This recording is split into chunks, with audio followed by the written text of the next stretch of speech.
Olá meninos, tudo bem? Vamos então para a nossa finalização do conteúdo da Primeira Guerra Mundial. Na nossa última aula, nós falamos sobre os antecedentes, o desenvolvimento e o término do conflito, né? Com o armistício de Copenhague, assinado entre as principais potências envolvidas aí dentro do conflito. No caso, a responsabilidade pelos alemães e também com as forças da Tríplice Entente, tá?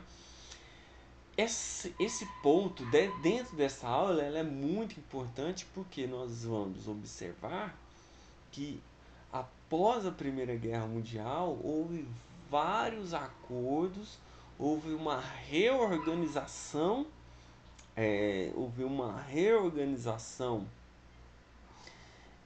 geopolítica no mundo, tá? E também essa reorganização geopolítica vai mudar, inclusive territorialmente, todo o mapa, a configuração do continente europeu, tá? Não só o continente europeu, mas também o continente asiático. E aí você vai observar que a gente vai discutindo no nosso roteiro de aula, tá bom? Bom, primeiro ponto que eu coloquei aqui para vocês, após o fim do conflito, tá? É o número assustador de cerca de 9,2 milhões de mortos e uma estimativa de 20 milhões de feridos, tá? Então, assim, por conta daquelas armas, aquelas inovações tecnológicas, a Primeira Guerra Mundial, ela foi a guerra de trincheiras, né? Aí utilizou-se as armas químicas que eu falei para vocês, utilização de lança-chamas, de metralhadora, de tanques, canhões, submarinos, aviões. Então isso contribuiu pela primeira vez a que ocorresse um elevadíssimo índice de mortandade dentro de um só conflito, tá? Bom, e aí o presidente norte-americano no ano de 1918 e 1919 ele começou a pensar, tá? Começou a pensar como que como que seria desenvolvido essa coexistência no mundo pós Primeira Guerra, tá? E aí esses ideais do presidente norte-americano chamado de Woodrow Wilson ficou conhecido como os 14 pontos de Wilson, ou seja, Woodrow Wilson queria estabelecer uma espécie de paz sem vencedores e sem vencidos e sem vencedores, tá? Então, assim, de acordo com as determinações do Woodrow Wilson, ele queria, por exemplo, estabelecer o fim da diplomacia secreta, ou seja, aquelas articulações feitas unilateralmente, entendeu? Então, assim, aumentar a visibilidade das democracias e das relações diplomáticas entre os países do globo, tá? A liberdade de navegação marítima, né? Redução ao mínimo de armamentos nacionais, direito de autodeterminação dos povos, tá? E aí foi dentro desse contexto que os 14 pontos de Wilson trouxe um deles também, que era uma espécie de criação de um conjunto de países que seriam responsáveis por manter a paz mundial. E eles estariam dentro daquilo que ficaria chamado de Liga das Nações. Ela foi criada em abril de 1919, entretanto, vários países, inclusive os Estados Unidos, não aderiram à Liga das Nações. Por isso que essa liga, que seria hoje uma espécie de ONU, ela já nasceu enfraquecida. Bom, os países vencedores rejeitaram, né, e aplicaram duríssimas sanções aos países derrotados. No caso aí, aos alemães e ao Império Austro-Húngaro, principalmente. Então vamos lá a essas determinações. Quando nós falamos de fim da Primeira Guerra Mundial, sempre nos vem à cabeça aí aquele momento em que é estabelecido o chamado Tratado de Versalhes. O Tratado de Versalhes ele é exclusivamente direcionado aos alemães, tá? O Tratado de Versalhes, assinado lá na cidade francesa, onde ficava a sede a sede do governo francês, ocorreu no ano de 1919, em junho de 1919. E esse tratado ele foi um tratado que em termos de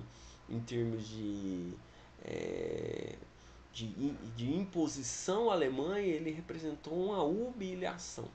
Por que ele representa essa humilhação? Bom, primeiro, a Alemanha ficaria encarregada em devolver a região da Alsácia-Lorena, que foi retirada lá com o processo de unificação, lá na Guerra Franco-Prussiana. Isso a gente já falou, tá?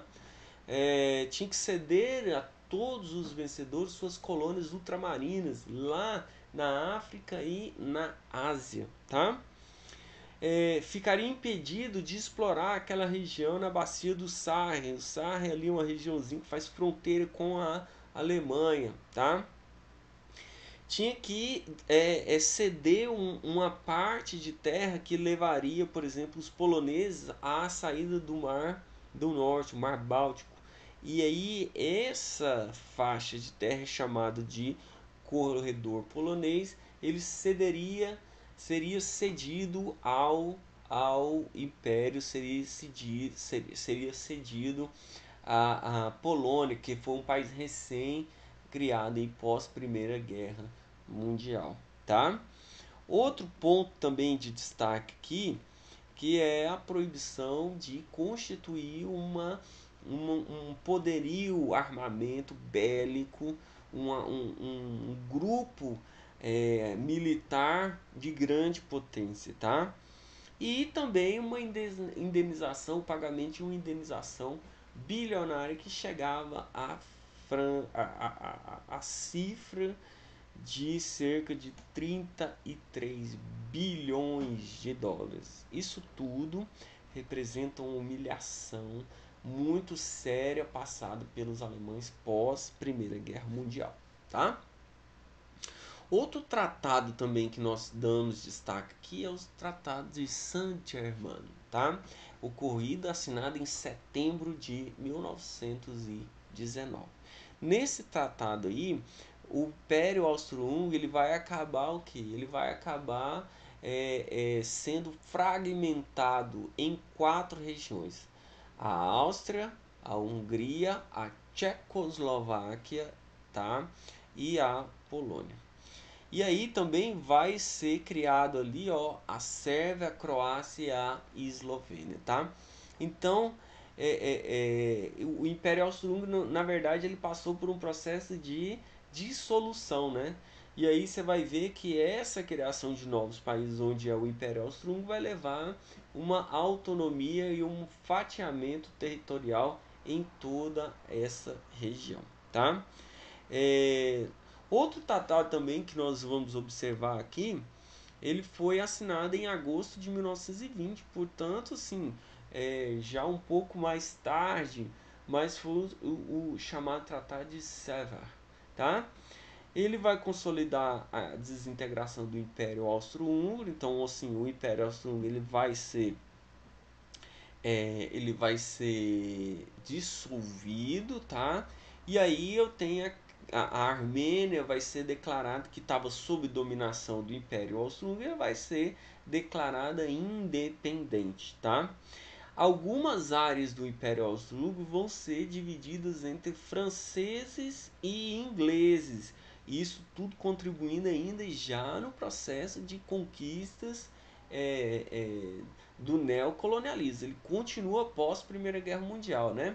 A França fica com a região da Síria e do Líbano e os ingleses vão ficar com a Palestina, Transjordânia e o Iraque. Então eles passam a dominar todas essas regiões de acordo com o Tratado de Sèvres no mês de agosto de 1920, tá bom?